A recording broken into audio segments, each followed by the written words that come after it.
Bismillahirrahmanirrahim. Assalamualaikum warahmatullahi wabarakatuh. Innal hamdalillah nahmaduhu wa nasta'inuhu wa nastaghfiruh wa na'udzu billahi min shururi anfusina wa min sayyiati a'malina.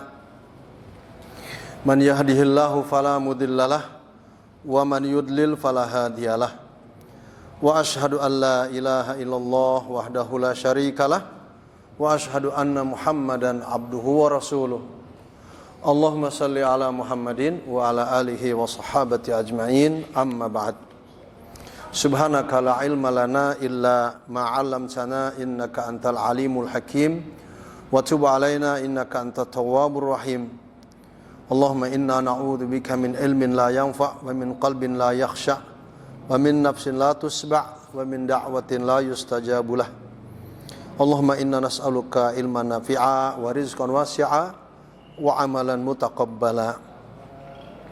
Teman muwasirin yang Allah rahmati, yang Allah muliakan, jamaah salat maghrib dan isya yang sama-sama mengharapkan ridha dan rahmat Allah Subhanahu wa taala.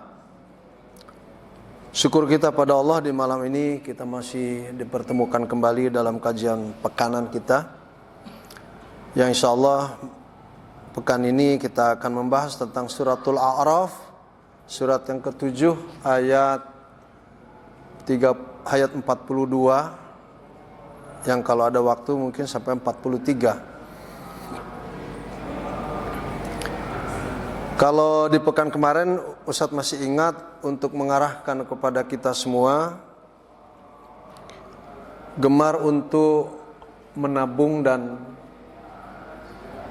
memanfaatkan tabungan-tabungan kita itu pada masalah-masalah yang sifatnya lebih banyak menghadirkan pada kita keuntungan. Nah, Ustadz beri contoh pekan kemarin itu, akhirnya kita kembali mengingat apa yang diungkapkan ulama di beberapa bulan kemarin. Tarik itu tabungan dari bank-bank kita. Kalau soal bank ini barangkali kita masih ada yang menggunakan bank konvensional, apalagi itu sudah wajib menariknya. Tarik tabungan kita, lalu kita belikan pada lahan yang produktif. Tentu kawan-kawan masih ingat pekan kemarin pengajian ini, semoga menjadi buat usaha sendiri menjadi PR itu. Jadi PR yang mungkin bisa kita kembangkan di wilayah mana tempat yang kita beli dari tabungan kita. Ini tentu bagi orang yang punya tabungan. Dan soal kapan memulainya, kapan istilahnya dipraktekannya, menurut Ustadz jangan menunggu waktu. Nanti akan terasa muncul penyesalan kalau bagi yang punya tabungan lalu menunggu-nunggu waktu. Lain hal kalau yang memang tidak memiliki hal yang Ustaz sampaikan. Itu manfaatnya adalah ketika kita mengembalikan bacaan kita pada tafsir dan hadis Rasulullah sallallahu alaihi wasallam. Karena hidup merupakan rangkaian ataupun mata rantai yang tidak boleh kita abaikan. Satu sama lain ini saling terkait gitu. Antara hidup dan mati itu erat kaitannya. Antara kebahagiaan dan kesengsaraan itu sangat erat ikatannya itu. Antara dunia dan akhirat begitu dahsyat ikatan-ikatannya. Jadi simpul-simpul kehidupan seperti ini alangkah baiknya menjadi bahan pemikiran bersama. Demi apa? Demi satu masa saat kita kembali pada Allah, kita akan menjadi orang yang sangat beruntung. Dari semenjak Ustadz memaparkan tentang peradaban, kemudian bagaimana mengatasi kehidupan yang memang luar biasa ke depan, itu akan lebih sulit bila dibandingkan kehidupan kita yang telah berlalu dengan mengutip surat Yusuf kemarin itu kan 43 sampai 48. Itu saya ulangi untuk penegasan bahwa di umat Muhammad pun akan terjadi paceklik yang luar biasa. Paceklik ini di umat Muhammad 3 tahun berturut-turut, dan itu sudah saya sampaikan bagaimana cara kisah terjadinya paceklik itu. Sampai saya mengarahkan pada teman-teman seperti tadi, tabungan-tabungan itu ditarik untuk sebuah manfaat besar demi masa yang luar biasa akan kita hadapi bersama tentang kesulitan-kesulitan di alam raya ini. Persoalan kapan terjadi jangan dipikirkan, tetapi harus bersama diupayakan kebaikan ini. Itulah. Menggunakan kalimat bahwa setiap yang akan datang itu sangat dekat masanya, maka berlombalah kita untuk memanfaatkan waktu dengan sebaik-baiknya. Rangkaian ungkapan Ustadz di dua pekan kemarin itu kaitannya dengan amal-amal yang banyak, varian amal soleh yang mungkin nanti akan menjadi teman hidup kita di akhirat. Jika kita sudah memiliki tempat, soal kita masih di Jakarta itu nggak usah. Kemarin Ustaz bilang kalau masalah kita di Jakarta terserah, gitu kan. Mau di Bogor kayak masa bodoh, tapi soal invest akhirat itu ya dari sekarang. Tadi Purwakarta, di Subang, di mana harus dipikirkan. Nah ini kita memanfaatkan kondisi seperti itu adalah untuk kita berpikir tentang investasi berikutnya. Investasi amal soleh untuk negeri akhirat gitu. Maka ikhwan yang Allah muliakan, Al-Quran yang kita akan bahas adalah surat Al-A'raf ayat 42 sampai 43, surat ke-7 yang berbunyi a'udzubillahi minasyaitonirrajim. Bismillahirrahmanirrahim. Walladzina amanu wa 'amilus shalihat la nukallifu nafsan illa wus'aha ulaika ashabul jannah hum fiha khalidun. Wa naza'na ma fi sudurihim min gillin tajri min tahtihimul anhar wa qalu alhamdulillahi alladhi hadana li hadha wa ma kunna linahtadiya laula an hadana Allah laqad ja'at rusulu rabbina bil haqq wa nudu an tilkumul jannatu uristumuha bima kuntum ta'malun. Tafsir, bukan tafsir, terjemah bebasnya, dan orang-orang yang beriman lalu beramal soleh. Nah, ini. Sesungguhnya Allah tidak akan memberatkan pada mereka sesuatu beban, ya kan? Seperti dalam doa kita, Rabbana la tu'akhidna in nasina au akhtana. Demikian Allah di ayat ini. Itulah bukti janji Allah SWT. Di ayat ini Allah mengatakan yang sama. Allah pun akan melakukan perbuatan yang sama di ayat yang lain. Penekanan buat dirinya bahwa Allah tidak akan memungkiri janji. Ini penekanan. Jadi Allah SWT tidak akan memberatkan hambanya dengan sebuah pekerjaan illa wus'aha, terkecuali berdasarkan kemampuan usahanya. Dan mereka-mereka itu adalah hamba-hamba Allah, ashabul jannah, yang akan dimasukkan ke dalam surga Allah Subhanahu wa taala. Hum fiha khalidun, kekal abadi mereka berada di dalam surga itu. Lamma dzakara ta'ala halal asqiya, ini tafsirna, afafa bi dzikri halis su'ada. Ketika Allah Subhanahu wa taala memaparkan tentang kondisi kelompok-kelompok orang yang akan celaka, akan menderita, akan merasakan berbagai bentuk azab dari Allah Subhanahu wa taala. Maka Allah pun memberikan kabar kepada kita tentang kondisi siapa? Tentang kondisi orang-orang yang bakal mendapatkan kebahagiaan.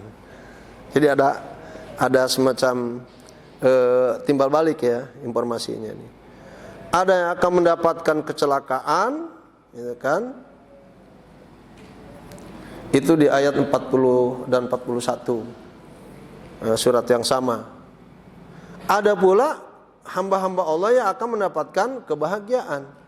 Nah, siapakah yang akan mendapatkan kebahagiaan? Inilah tadi ayatnya, yaitu orang-orang yang beriman dan beramal soleh.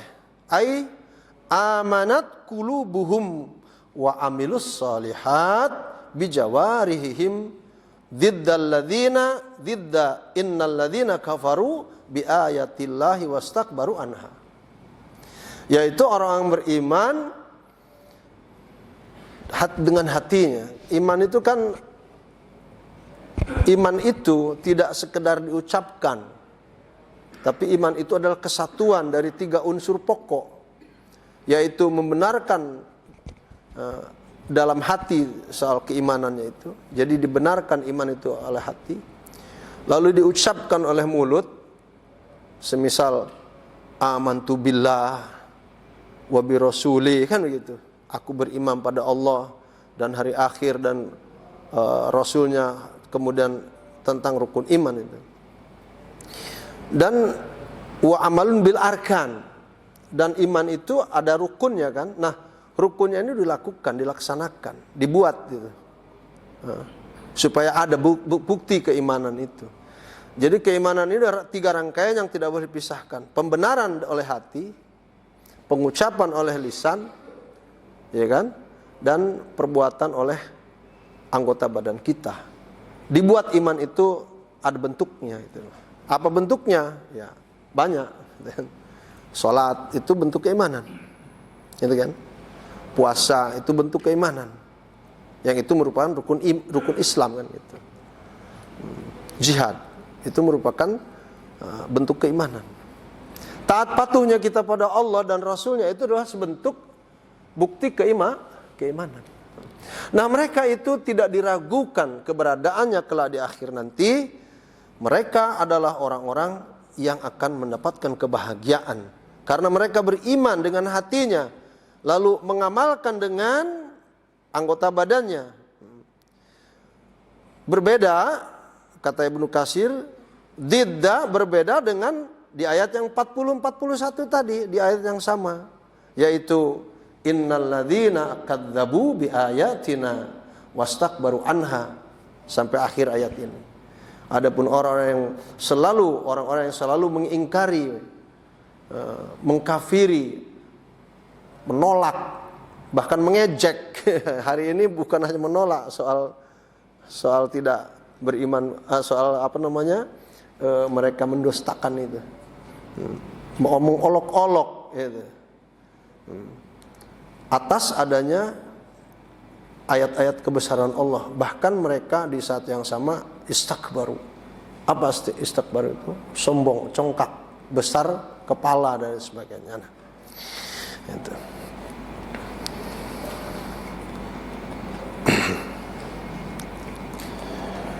Nabaha ta'ala ala annal iman wal amal bihi sahlun. Allah SWT melalui ayat ini membantah kepada orang-orang yang selalu mengingkari terhadap keimanan. Sesungguhnya persoalan iman dan amalnya itu sesuatu yang mudah sebetulnya. Itu. Bagi siapa? Ya bagi yang betul-betul kita beriman. Kenapa bahwa iman dan amal itu mudah? Sahlun, sesuatu yang mudah. Karena dasar-dasar agama ini adalah dengan segala kemudahan. Dasar agama ini dengan segala kemudahan. Bahkan Rasulullah SAW jika berhadapan dengan 2 masalah, yang ini berat, yang ini agak ringan gitu. Asal jangan dalam urusan dosa ya. Yang ini berat, yang ini agak ringan. Maka Rasul selalu mengambil yang mana? Selalu mengambil yang lebih ringan. Ini bukti bahwa dasar-dasar agama berdasarkan daripada kemudahan dan keringanan. Karena Allah Subhanahu wa taala berkata, la nukallifu nafsan illa wus'aha. Karena Allah Subhanahu wa taala tidak akan memberatkan hambanya dengan suatu pekerjaan terkecuali atas dasar kemampuannya. Ini ayat yang sudah kita bahas. Nah, ikhwan,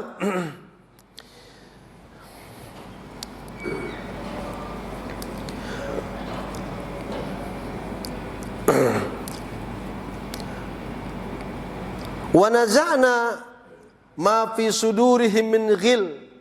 Dan orang-orang beriman itu, subhanallahil azim, itu akan selalu digayed oleh Allah Subhanahu wa taala. Diarahkan soal kehidupannya kepada amal-amal soleh, amal-amal yang baik. Disucikan ucapannya, tidak akan mengucapkan sesuatu yang kotor. Tidak Allah Subhanahu wa taala izinkan dia untuk berkata-kata mengumpat, itu, mencibir dan sebagainya.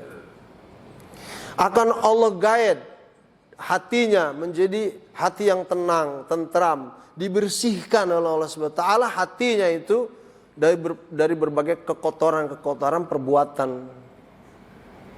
Karena Nabi kita sendiri berapa kali beliau sallallahu alaihi wasallam dibedah itu.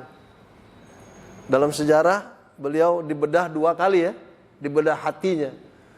Diambil kekotoran-kekotoran dalam hatinya, dimasukkan hikmah ke dalam hatinya. Gitu. Padahal dulu kain belum ada ya, dunia kedokteran perbedahan itu ya. Tapi yang melakukan pembedahan itu adalah malaikat. Gitu. Jadi orang beriman itu akan selalu berdampingan hidupnya dengan Allah Subhanahu wa taala. Sehingga wa naza'na, Allah Subhanahu wa taala membersihkan itu kan, ma fi sudurihim min ghil. Dari hati-hati orang beriman itu sifat ghil. Ghil itu ya Allah ya Rabbi, sesuatu yang kotor. Ghil itu kotor, ghil itu tercela, itu loh maksudnya. Ghil itu membangkang, ghil itu munafik, itu ghil namanya. Allah bersihkan itu orang beriman itu. Atau dengan kata lain Ibnu Katsir mengatakan ay min hasadin wa bughdin. Allah akan membersihkan hati-hati orang beriman itu dari sifat hasad. Apa hasad itu? Ya, hasad itu mungkin ya enggak nerima kalau orang itu kaya gitu kan. Nanti muncul dengki kan gitu. Itu dari hasad awalnya. Enggak senang kalau orang itu naik pangkat, gitu kan? Itu hasad awalnya, lalu memunculkan perbuatan dengki, gitu. Iri hati kan gitu. Iri hati dan sebagainya. Wa bughd, al-bughdu di sini adalah sifat amarah. Allah bersihkan, ikhwan. Betapapun orang beriman ini dalam hidupnya selalu berhadapan itu dengan ujian-ujian berat dari musuh-musuhnya. Itu loh. Kita orang beriman hari ini di akhir zaman apa enggak banyak musuh? Oh, banyak sekali. Buzzer itu musuh. Gitu. Yang selalu membolak-balikan yang benar jadi salah, yang salah jadi benar, yang halal jadi haram, yang haram jadi halal, itu musuh. Pelakunya siapa? Ya sekarang kita sudah lumrah mengatakan buzzer kan gitu. Untuk urusan-urusan kayak begini kan gitu. Jauh dari itu, itulah setan kan gitu. Itulah setan yang dikendalikan mereka itu oleh iblis sebagai pimpinannya kan gitu. Maka ramai dunia ini kalau ada setan-setan gitu. Dan iblis pimpinannya itu tidak akan rela kalau dunia tidak ramai dengan maksiat. Gitu.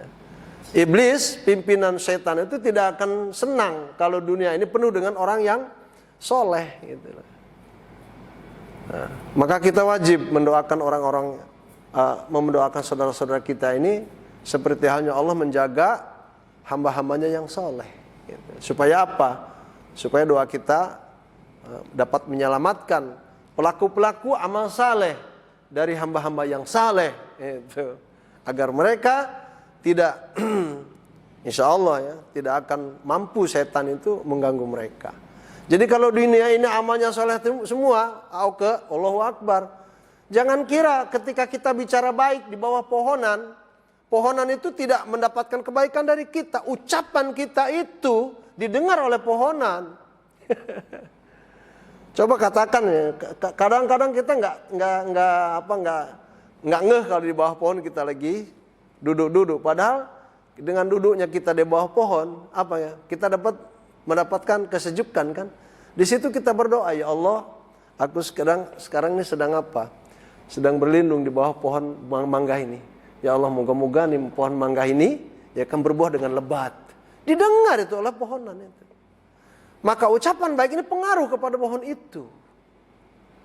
Bayangkan itu kalau terjadi di semua tempat kita hidup, mau di kantor kek, ya kan, mau di sekolahan kek, mau di pasar kek. Makanya pasar itu sumber kebaikan, tapi ingat di situ juga sumber keburukan. Banyak kebaikan di pasar itu, banyak kebaikan dan banyak setan. Makanya masuk pasar jangan asal masuk. Doa masuk pasar bagaimana diantaranya? La ilaha illallah wahdahu la syarikalah, lahul mulku wa lahul hamdu yuhyi wa yumit wa huwa ala kulli syai'in qadir. Kalau nggak salah seperti itu. Maka mintalah apa kebaikan yang ada di pasar itu. Itu supaya kita tidak terfitnah dengan syaitan itu.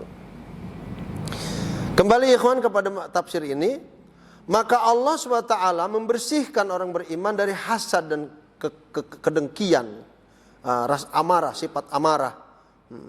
Seperti Rasulullah SAW kama jaa fi sahihil Bukhari, ada informasi pada kitab hadis Bukhari ini, min hadisi Qatadah an Abi Al-Mutawakkil An-Naji an Abi Sa'id Al-Khudri qala Rasulullah sallallahu alaihi wasallam idza khalasal mu'minuna minan nar, jika orang beriman ini selesai urusannya dengan Allah dari api neraka, menunjukkan ikhwan, orang beriman pun bakal banyak yang masuk neraka. Ini hadis Rasulullah SAW. Jadi informasinya, betapapun kita beriman masih diancam oleh neraka. Idza khalasal mu'minuna minan nar hubisu ala qantaratin bainal jannati wan nar. Maka jika orang-orang beriman itu sudah selesai urusan mereka dengan Allah Subhanahu wa taala pada masalah yang paling mengerikan, pada masalah yang sangat tidak kita inginkan, yaitu soal api neraka. Kenapa Ustaz mengatakan begini? Karena kalau saya sendiri berkata pada diri saya, maukah kamu masuk neraka? Pasti jawabannya bukan dari saya sendiri. Antum pun merasa hal yang sama dan jawabannya tidak akan mungkin mau. Itulah. Ini mengerikan. Tapi sesuatu yang mengerikan itu oleh orang beriman bakal dialaminya. Mengapa demikian? Karena orang beriman nanti ketika kembali pada Allah tidak seluruhnya bersih dari dosa. Tidak seluruhnya bersih daripada kekotoran-kekotoran aib dirinya. Ada sedikit atau banyak yang belum diampuni oleh Allah Subhanahu wa taala ketika kembalinya. Gitu loh. Maka sebisa mungkin dalam hidup ini kita bertanggung jawab pada diri kita untuk menyelesaikan kasus-kasus kehidupan, pertama bersama Allah dan bersama manusia. Selesaikan sedikit-sedikit sampai selesai banget. Tetapi soal yang paling berat itu adalah persoalan hidup manusia dengan manusia, bukan manusia dengan Allah. Jika masalahnya kita hanya ada urusan dengan Allah, Allah ini memiliki sifat Ghafurur Rahim, dan kita tidak boleh sanksi dengan sifat Allah ini. Allah itu Maha Pengasih dan Maha Penyayang. Allah itu Maha Pengampun dan Maha Penyayang, itu sifat Allah Ghafurur Rahim. Tapi jika kita ada kaitan masalah dengan sesama manusia, manusia memiliki sifat itu apa enggak? Tidak memiliki. Maka di antara penyebab Allah mengampuni dosa itu adalah di antaranya soal kesalahan Bani Adam, selesaikan dulu. Kenapa demikian? Karena gambaran kita di akhirat pun akan seperti lanjutan hadis ini. Gitu loh. Akan seperti lanjutan hadis ini. Apa kata Rasulullah berikutnya? Ketika orang beriman sudah beres urusannya dengan Allah tentang mengapa mereka harus masuk neraka, maka tiba-tiba Allah hubisu ala qantaratin bainal jannati wan nar. Allah kumpulkan mereka pada suatu tempat di antara surga dan neraka, di tengah-tengahnya. Faqtassa lahum madzalim. Faqtassa lahum al-madzalim kanat bainahum fid dunya. Di tempat itu, apa yang akan Allah lakukan kepada hamba-hamba yang subhanallahil adzim baru selesai dari api neraka tadi. Nah, itu pertemuan itu adalah sebuah pertemuan yang orang per orang tidak memiliki urusan. Ingat, nanti di tempat itu kita dikumpulkan itu tujuannya adalah untuk kita tidak memiliki urusan apapun dengan manusia. Itu loh. Soal utang, soal piutang. Kalau utang kita minjem uang orang, tapi kalau piutang orang dia minjem uang kita, kan gitu. Atau kita menzalimi seseorang, gitu loh. Maka Rasul mengatakan faqtasalahum madzalim. Maka masing-masing kita kelak ketika sudah di situ tuh tempatnya, itu loh. Masing-masing kita membayar apa-apa yang telah kita lakukan dari kezaliman yang pernah kita lakukan di dunia. Tentu gambaran hari itu soal karet belakang ini sudah tidak kita ingat lagi. Setiabudi ini. Karena sudah digulung. Langit 7, bumi 7 sudah digulung seperti Allah Subhanahu wa taala menggulung tikar yang telah dipakai. Nah, itu. Cuman efek hidup kita dari dunia itu akan berlanjut ke sana. Nah, maka kita akan diselesaikan oleh Allah melalui hamba Allah ke hamba yang lain. Hatta idza hadabu wa naqau, sehingga bila dijumpai hamba-hamba Allah ini telah melakukan apa yang Allah perintahkan, mungkin saling memaafkan, mungkin saling, kalau dia banyak pahalanya, aduh dulu saya pernah begini ke kamu, pernah begitu ke kamu, silahkanlah ambil pahala saya untuk menyelesaikan kasus saya dengan kamu. Ya. Demikian kalau dulu pernah menyakiti hatimu, ya kan, ambillah pahala saya untuk menggantikannya. Itu loh. Hatta idza hadabu wa naqau. Sehingga kalau sudah bersih pribadi seseorang ini, baru adzina lahum fi dukhulil jannah. Adzina lahum fi dukhulil jannah. Baru saat itu ada izin untuk masuk surga. Fawalladzi nafsi biyadihi, maka Rasul berteriak, demi Allah yang jiwaku di genggamannya, inna ahadahum, sesungguhnya salah satu dari mereka itu bimanzilihi fil jannah, soal tempatnya nanti di surga, minhu, ya kan, soal bimanzilihi fil jannah, soal nanti tempatnya di surga, adalla minhu bimaskanihi kana fid dunya, dia lebih tahu alamatnya, itu loh, daripada dia mencari tempat tinggalnya dulu waktu di dunia. Kalau kita rumah saya di Kelapa Nunggal contohnya. Kalau saya biasa ngambil jalur yang saya lalui, Cibubur, Cilengsi, lalu gampang kan? Ya kan?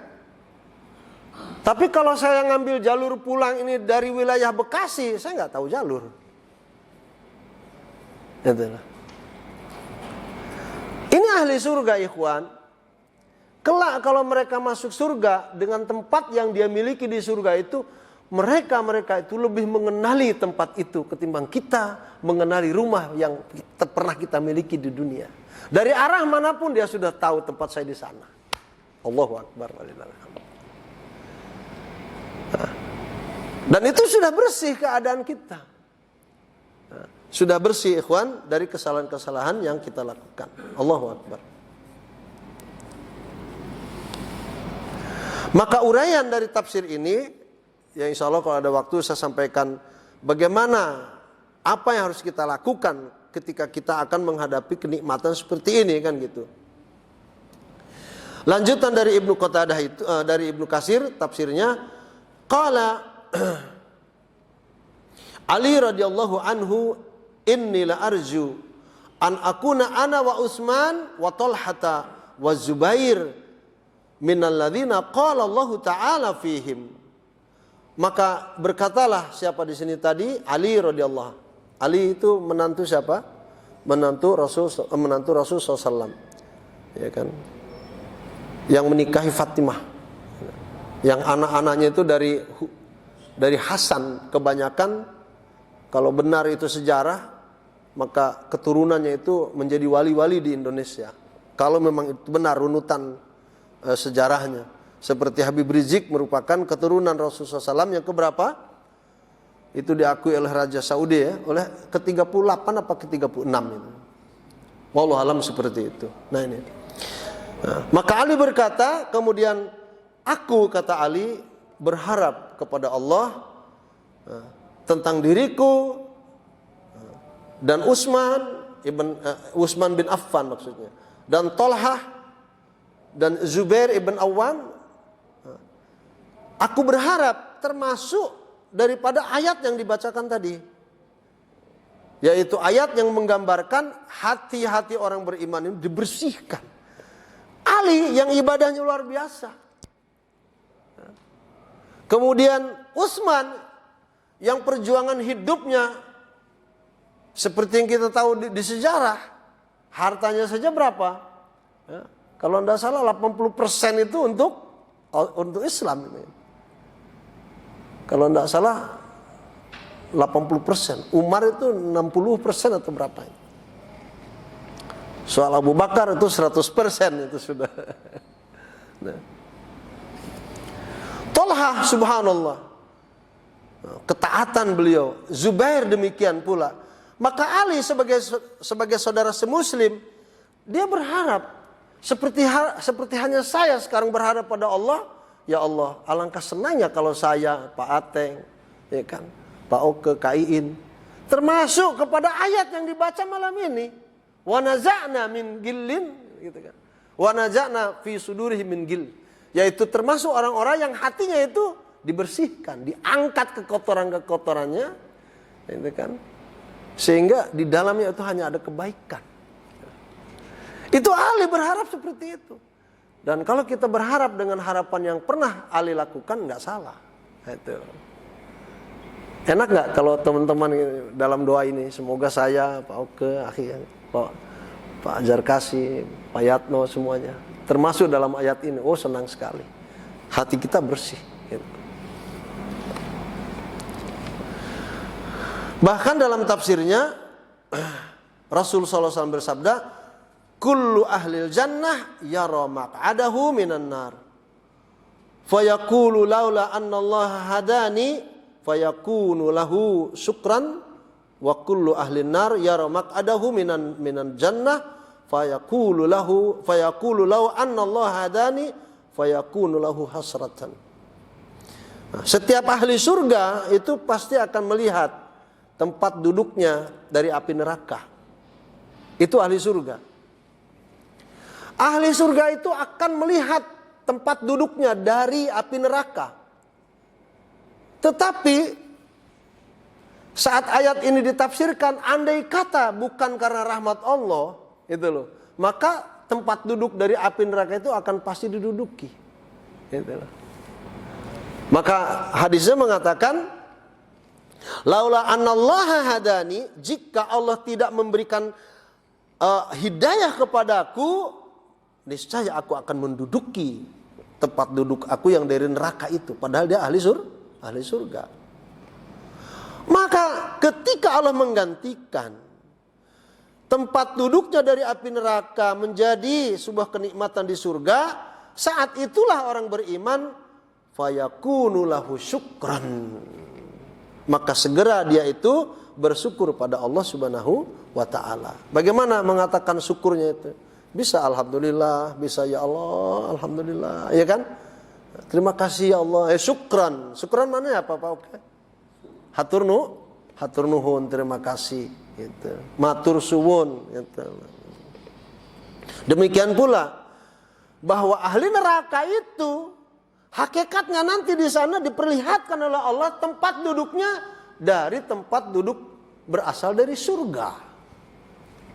Kalau tadi ahli surga tempat duduknya diperlihatkan dari api neraka, jika Allah tidak memberikan hidayah kepadanya, kan gitu, niscaya tempat itu akan diduduki. Tapi karena Allah memberi hidayah, maka itulah kesyukuran orang beriman. Sebaliknya, ahli neraka itu ditampakkan pada dirinya, pada matanya itu tempat duduk dari surga.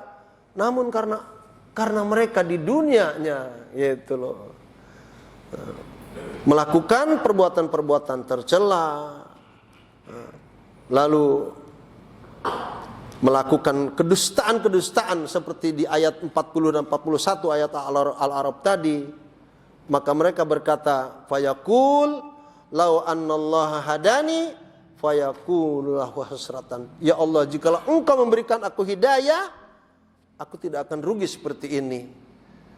Abu Jahal, Abu Lahab, mereka akan termasuk orang yang rugi seperti ini dan akan mengalami hal yang Rasulullah SAW sampaikan. Nanti di akhiratnya Abu Lahab, Abu Jahal itu diperlihatkan oleh Allah kepada dia tempat duduknya dari surga. Tapi karena di dunianya mereka enggan menerima Islam, ya kan? Setelah adanya dakwah dari Rasulullah SAW dan para sahabat, enggak diterimanya Islam. Dia memaksakan diri untuk mendapatkan tempat duduk dari api neraka. Nah, kita hari ini dihadirkan pada kita perkara-perkara yang seperti ini. Tinggal memilih. Kan begitu. Tinggal kita ini memilih mana yang kita sukai dari tempat-tempat yang telah Allah siapkan itu. Tetapi ikhwan, ada dalam sebuah hadis bahwa kita masuk surga itu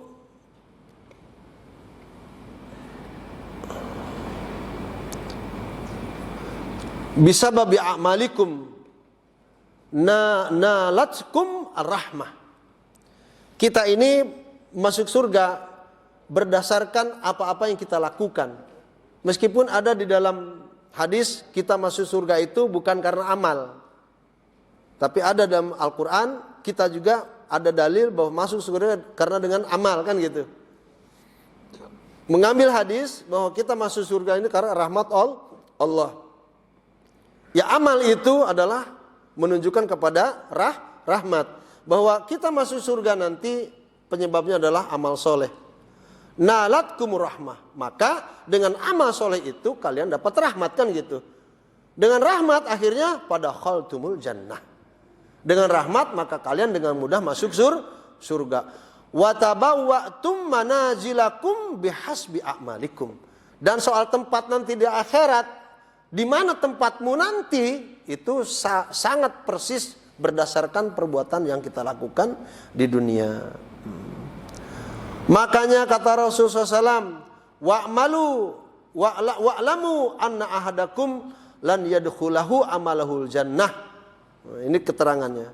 Ketahuilah oleh kalian bahwa sesungguhnya apapun amalmu itu tidak akan dapat memasukkan kamu ke dalam surga. Ini hadisnya. Tapi kalau amal kita soleh, maknanya kan begitu. Ada harapan mendapatkan rahmat. Nah, rahmat ini penyebab kita masuk surga. Kalau para sahabat bertanya, kalau memang kita masuk surga tidak berdasarkan amal ya Rasul, wala anta ya Rasulullah. Kalau semua kita ini tidak dapat masuk surga karena perbuatan, apakah engkau juga sama seperti itu? Nah, ini hadis yang dulu dipertentangkan oleh Quraisy Shihab kan gitu. Wala ana, saya pun sama. Amal-amal saya ini tidak bisa menghadirkan saya ke surga. Illa, terkecuali, nah ini ada exception, pengecualian kepada diri Rasulullah SAW. An yataghammadani Allahu birahmatin minhu wa fadl. Sama, aku juga begitu, sama dengan kamu. Cuman bagi saya ada bedanya sedikit saja. Itu kan apa sedikit itu? Allah telah yataghammadani Allahu birahmatin minhu wa fadl. Allah telah menggantikan semuanya itu dengan rahmatnya dan keutamaannya pada diriku. Itu. Ini ikhwan yang patut kita pikirkan dari ayat yang kita kaji Al-A'raf ayat ke-42 dan 43.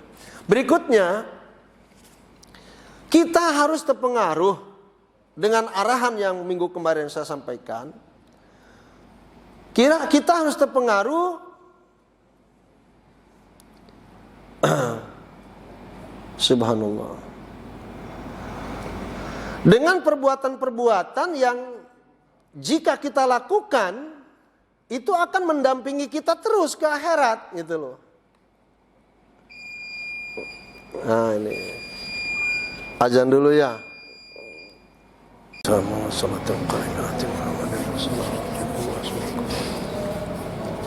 Dunia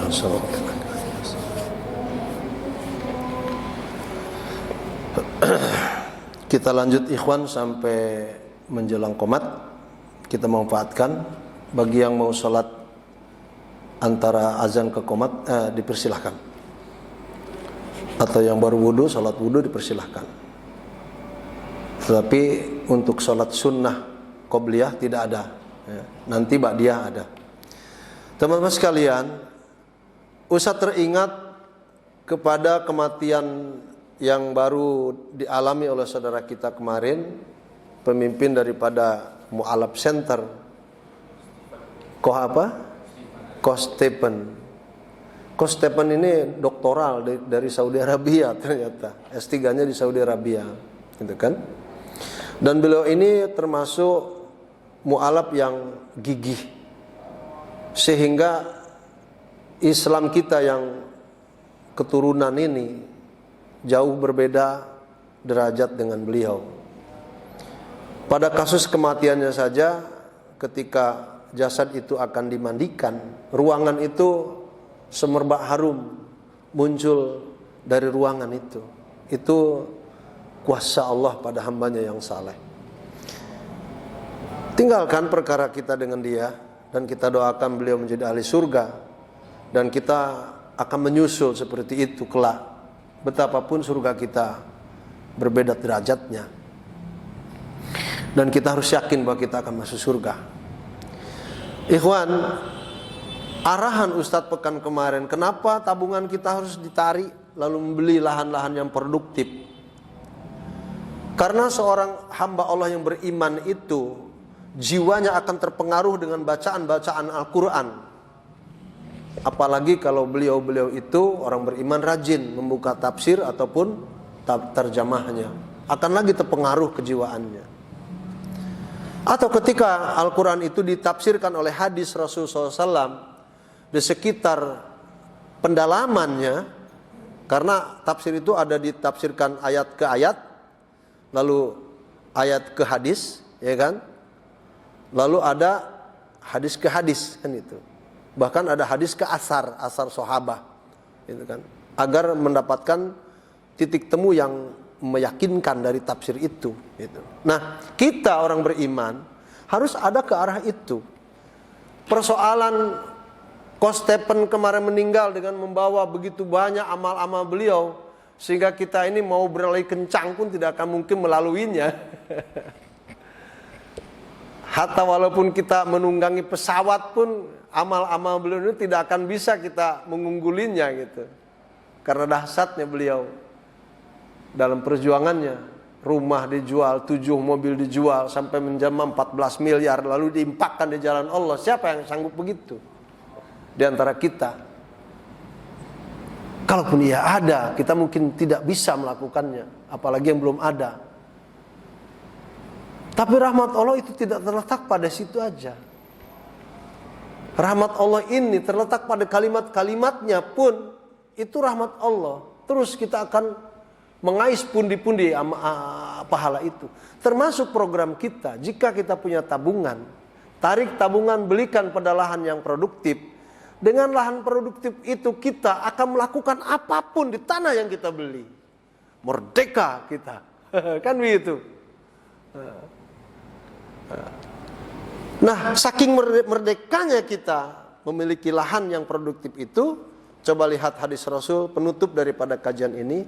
Qala Rasulullah sallallahu alaihi wasallam, maka Rasul bersabda sallallahu alaihi wasallam, semoga salawat kepada beliau alaihi wasallam, inna mimma yalhaqul mu'mina min amalihi, sesungguhnya apa-apa yang akan dijumpai oleh orang beriman dari amalnya, wa hasanatihi, dan perbuatan baiknya, ba'da mautihi, selepas dia meninggal dunia. Pertama, ilman allamahu wa nasyarahu.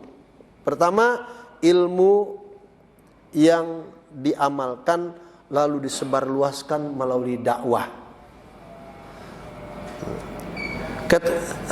Koko Stephen itu luar biasa. Beliau memiliki tempat di tengah-tengah kota Hebron yang kami saja di Mercy belum sempat membangun rumah sakit, hanya baru perencanaan. Beliau itu memiliki tempat dakwah di Hebron. Sekarang 5.500 Muslim itu, yaitu mu'alaf di sana, itu sudah meramaikan kota Hebron di tengah-tengah kota yang dimiliki oleh Israel. Bayangkan. Siapa yang mengislamkannya? Dirinya. Dengan tim. Maka kita walaupun mengejar kebaikan dengan pesawat terbang, nggak mungkin kita bisa melampuinya. Itulah. Dengan ilmu yang dia milikinya, diamalkan, disebarkan ilmu itu. Dan kebanyakannya dari 5.500 itu 80% adalah tentara Israel masuk kepada Islam. Dahsyat gak Pak Oke? Saat beliau umroh, ini saya merinding ini. Allahu Akbar. Saat beliau umroh, tiba-tiba di Makkah itu menjumpai orang-orang Chinese yang bekerja di Masjidil Haram. Padahal orang kafir tidak boleh memasuki Masjidil Haram. Dengan dakwah beliau, Allah ridhoi sebanyak 3.000 pekerja yang saat itu dari Cina bekerja di kota suci Makkah masuk Islam lantaran upaya beliau. Allahu Akbar. Sampai Syekh Abdurrahman As-Sadaisi hafizahullah taala, saya tidak berguru ke beliau ini, tetapi saya berguru hanya berguru lantunannya saja. Lantunan suara Al-Qur'annya saja. Saya sempat beberapa kali salaman dan mengucapkan salam ke beliau, itu kan. Sampai Syekh Abdurrahman As-Sadaisi berkata, "Siapa kamu?" Itu kan. "Datang dari negeri mana kamu? Kok tiba-tiba melakukan ini?" Dan Coach Stephen itu merasa takut. Kenapa? Saat ditanya oleh Syekh Abdurrahman As-Sadaisi itu, karena yang bertanyanya Syekh besar, lalu di sisi Coach Stephen itu surta. Polisi-polisi penjaga. Jangan-jangan saya ini mau diapa-apain gitu. Tapi ujungnya, selama saya jadi imam Masjid Haram untuk mengimami kaum muslimin dunia ini, saya belum pernah mengislamkan orang. Tapi kok kamu bisa-bisanya mengislamkan orang 3.000 langsung loh? Siapa kamu? Diterangkan. Saya adalah orang Chinese di Indonesia, saya baru masuk Islam gini. Saya kuliah di Saudi gini. Akhirnya subhanallah, menjadi teman baik beliau dengan Syekh Abdurrahman As-Sadaisi sebagai pimpinan imam-imam Masjidil Haram. Nah, kita di mana? Dari orang yang baru meninggal saja pekan kemarin. Makanya saya ingin kepada antum-antum jamaah mubasyirin ini, apa yang saya sampaikan ini merupakan kebaikan. Ilmu ini harus kita dakwahkan. Kalau kita tidak bisa mendakwahkan karena kita bukan ustaz, bukan kiai, bukan ajengan, tapi kita punya uang, lakukan apa yang saya sampaikan tadi. Beli tanah, kita akan merdeka melakukan dakwah di situ. Meskipun ilmu kita sedikit. Dengan bagaimana caranya? Tidak karena berdasarkan ilmu, tetapi waladan solihan tarokah. Tetapi ketika saat kita meninggalkan anak-anak soleh, ya kan, yang dia akan melanjutkan estafeta kehidupan kita, mengelola lahan yang kita miliki menjadi mercusuar dakwah betapapun sedikit. Karena ada pendapat kiai, siapa sesungguhnya yang dikatakan orang besar itu? Menurut Pak Kiai saya itu, orang besar itu tidak terletak pada saat dia jadi presiden saja, atau saat dia jadi menteri, gubernur, bupati dan sebagainya. Tapi menurut saya, kata kiai saya itu, orang yang besar di dunia itu adalah betapapun dia hidupnya di perkampungan sana, tapi manakala perbuatannya itu dapat bermanfaat buat orang lain, itu masuk orang besar. Apakah dia ngajar ngaji, apakah dia ngajar entrepreneur, apakah dia mengajarkan akhlak dan sebagainya, itu orang besar. Nah, kita manfaatkan apa yang kita miliki di situ. Anak soleh kita yang kita miliki untuk melanjutkan estafeta kehidupan kita. Di tempat kita, di tanah kita, ikhwan. Yang kedua, yang ketiga, wa mushafan warrathah. Wa mushafan warrathah. Atau saat kita punya uang, subhanallah azim, dibelikan kepada mushaf Al-Quran, lalu Al-Quran itu dibagi-bagikan. Untuk apa? Dibagi-bagikan untuk dibaca, untuk dihafalkan. Boleh ke pesantren, boleh ke masjid, boleh ke lembaga-lembaga kaum muslimin. 3. Yang keempat, au masjidan banah, atau masjid yang kita bangunkan. Kalau kita nggak punya tempat, masa kita bisa melakukan hadis ini? Dan soal masjid mubasyirin, jangan cukup buat kita. Kita harus buat masjid di luar mubasyirin. Kalau ini mubasyirin milik jamaah, kita harus memiliki masjid sendiri di tanah kita. Subhanallahirrahmanirrahim. Nah, betapapun ukurannya kecil kan gitu. Nah, yang berikutnya, au baitan li ibni sabil banahu, atau rumah walaupun istilahnya 4x5 yang tujuan dibangunnya itu untuk membantu abirus sabil. Apa abirus sabil itu? Orang yang berkelana tiba-tiba melintasi tanah kita, lalu dia sholat, kemudian dia ngasih tahu bahwasanya orang yang sedang berkelana butuh penginapan, butuh apa, dia nginaplah di tempat saya. Nah, seperti itu. Dan ini sudah dilakukan oleh masjid yang di Jogja itu, masjid apa? Joko Karyan. Dan alhamdulillah beberapa bulan kemarin saya ketemu dengan pimpinannya di sholat subuh di Pondok Kelapa. Saya ada kajian subuh di Pondok Kelapa, Masjid Baitul Muhajirin. Beliau diundang untuk sama-sama mengkaji. Itu. Beliau sudah melakukan itu. Jadi orang-orang yang musafir itu sudah jelas mereka itu akan dapat ayoman dari cara-cara seperti ini. Bahkan kamarnya itu ber-AC seperti hotel pauke. Allahu Akbar. Itu. Kemudian ikhwan, au nahran ajrahu aw sadaqatan akhrajaha min malihi, atau mengalirkan daripada irigasi.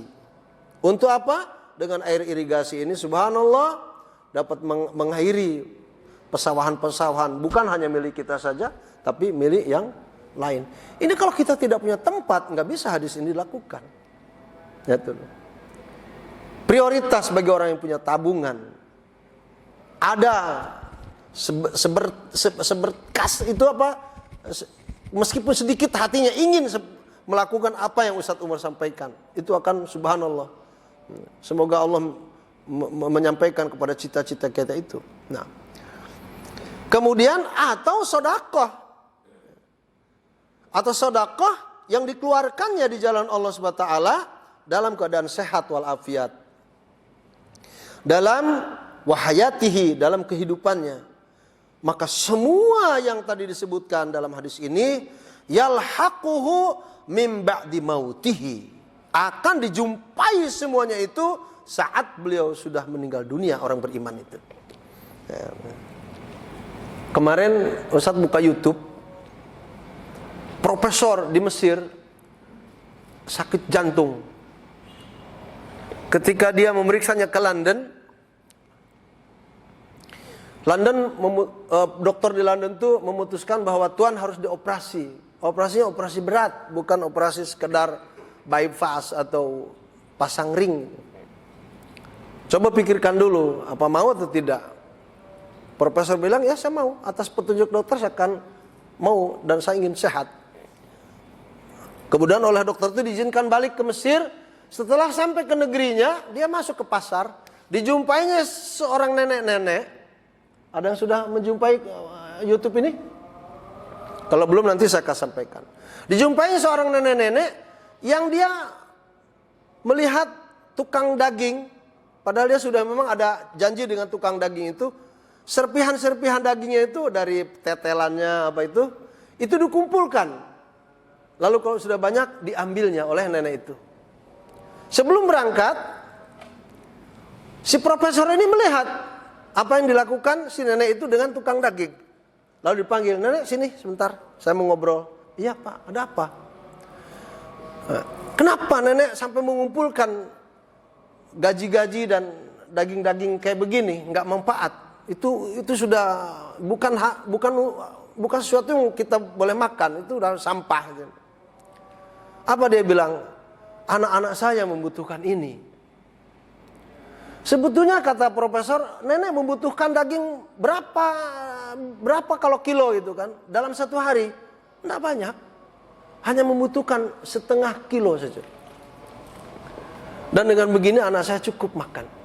Dia nyaman dengan kondisi seperti ini. Dan saya melakukan ini bukan saya mengambil tanpa ada izin. Saya sudah berbicara dulu sama penjual daging itu. Saya halal mendapatkan. Akhirnya kata profesor yang sakit jantung itu berkata ke tukang daging tolong ke ibu ini setiap hari harus kasih daging sesuai dengan permintaan dia. Saya akan bayar 4 tahun ke depan. Jadi setengah kilo kali 4 tahun ke depan dia akan bayarkan. Tunai akan saya bayar. Oke, transaksi jalan. Akhirnya si ibu itu setiap hari ngambil setengah kilo sampai 4 tahun ke depan. Nah, ketika amal soleh itu dilakukan oleh profesor ini, tiba-tiba dia merasakan keanehan pada dirinya. Apa keanehannya? Keanehannya adalah apa-apa yang pernah dia alami, betapa beratnya nafas. Orang jantung kan nafasnya sesak, bukan? Kayak asma lah seperti saya nih. Ini barusan minta lagi pentolin ke Pateng. Lebih parah bahkan sesaknya ketimbang asma. Tenaga pun lemah dibuatnya. Daya tahan tubuh mengurang, kan begitu, itu jantungan namanya. Tiba-tiba dia merasakan keanehan yang luar biasa. Detak jantung tidak dia rasakan, napas begitu lapang. Subhanallah, kekuatan muncul kembali.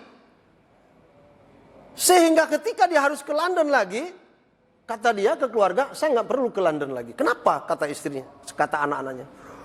Saya sudah sehat. Tapi istrinya bilang untuk meyakinkannya kita harus ke London lagi. Supaya saya juga sebagai istri tenang. Kan begitu. Ayo kita ke London lagi berangkat. Sesampai di London diperiksa lagi seperti semula. Tetapi kali ini pemeriksaan dokter, subhanallahadzim, mendapatkan ketakjuban yang luar biasa. Giliran harus dioperasi saat itu, dijumpainya profesor itu. Sehat. Kata dokter yang memeriksa, alasan apa saya harus mengoperasi orang ini? Apa alasannya? Diagnosa semua, subhanallah, bagus semua. Akhirnya dia bilang, dokter itu, apa yang Bapak lakukan sekembalinya Bapak ke Mesir, perpisahan dengan saya? Diceritakan oleh dia bahwa saya ke pasar itu menjumpai seorang ibu tua mengumpulkan daging-daging serpihan itu untuk anaknya. Lalu saya bilang, butuh berapa sehari? Hanya setengah kilo. Saya beli itu untuk 4 tahun ke depan. Lalu saat itulah saya merasakan keanehan pada diri saya. Apa kata dokter? Pulang hari ini juga ke Mesir, Bapak sudah dinyatakan sehat jantungnya. Allahu Akbar. Nah, ini yang saya sampaikan kepada tuan-tuan, bahwa sedekah itu ikhwan, subhanallah. Dan ini kenyataan kejadian ini bukan hanya yang kali pertama dalam Islam. Berulang apa yang saya sampaikan ini merupakan ulangan keberapanya soal sehat seseorang melalui sedekah itu. Oleh karenanya ikhwan, apa yang saya sampaikan dari suratul A'raf, surat ke-7 ayat 40. Berapa tadi? 43 ya. 42 dan 43 ini Ustaz kaitkan dengan program kemarin. Saya akan betapa bahagianya, betapapun satu orang dari Masjid Mubasir ini, nggak usah lama lah, 2 bulan 3 bulan akan datang saya dengar, saya sudah beli lahan 1000 meter di Subang. Lalu lakukan program ini. Ciptakan di tanah Bapak yang 1000 meter itu peradaban Islam yang diatur oleh suratul Furqan, ya kan? Ayat 63 sampai ayat 68 itu. Maka kita dengan demikian, besok lusa kita kembali pada Allah seperti harapan kita.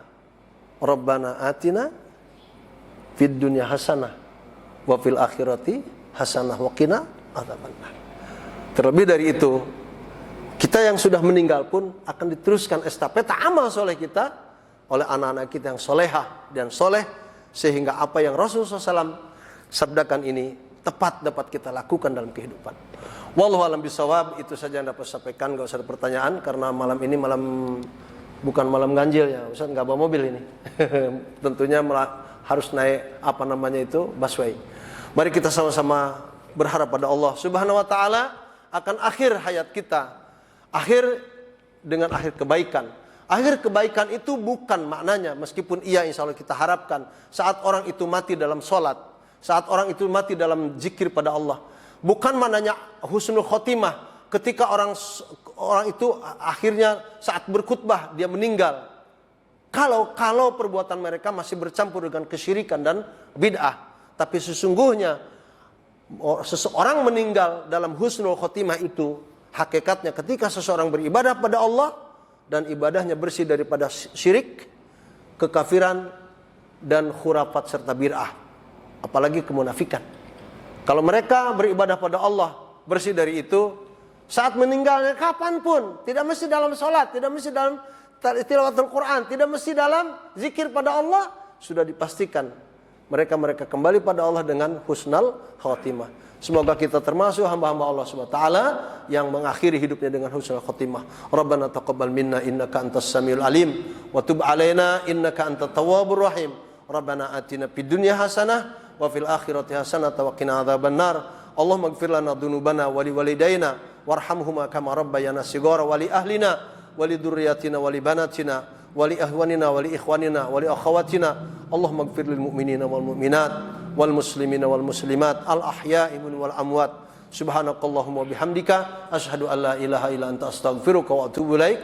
Wa sallallahu ala nabiyyina Muhammadin wa ala alihi wa sahabati ajma'in walhamdulillahi rabbil alamin. Assalamualaikum warahmatullahi wabarakatuh.